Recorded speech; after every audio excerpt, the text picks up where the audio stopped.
ওমানের সব উপকূলে আগামী ১৫ আগস্ট থেকে কিংফিশ ধরা, মজুত ও বাণিজ্যের উপর নিষেধাজ্ঞা আরোপ করেছে দেশটির কৃষি, মৎস্য ও পানি সম্পদ মন্ত্রণালয়।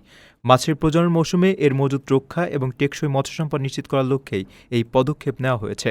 সরকারি ঘোষণা অনুযায়ী এই বিধিনিষেধ বহাল থাকবে আগামী ১৫ অক্টোবর পর্যন্ত।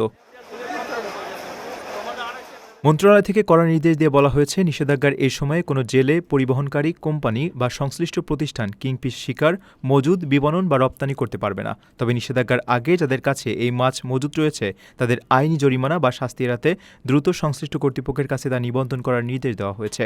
মৎস্য সম্পদ সংরক্ষণে সরকারের এই সময়োপযোগী পদক্ষেপ দেশের সামুদ্রিক জীববৈচিত্র্য রক্ষায় গুরুত্বপূর্ণ ভূমিকা রাখবে। ওমানের অর্থনীতিতে কিংফিশ বা সামুদ্রিক মৎস্য খাতের ব্যাপক অবদান রয়েছে।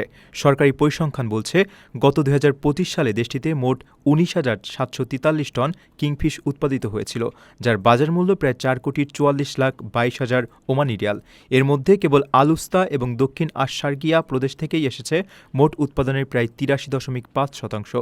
প্রজনন মৌসুমে মাছের নিরাপদ বংশবৃদ্ধি নিশ্চিত করা গেলে ভবিষ্যতে মৎস্য খাতে এই উৎপাদন ও আয় আরও বাড়বে বলে প্রত্যাশা করছে কর্তৃপক্ষ।